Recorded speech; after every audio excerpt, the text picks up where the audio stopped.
88.9 Bunal FM.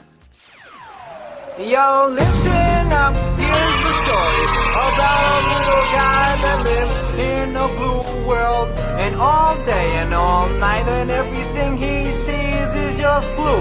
Like him, inside and outside. Blue his house with a blue little window and a blue Corvette. And everything is blue for him and himself and everybody around. Cause he ain't got nobody to listen to.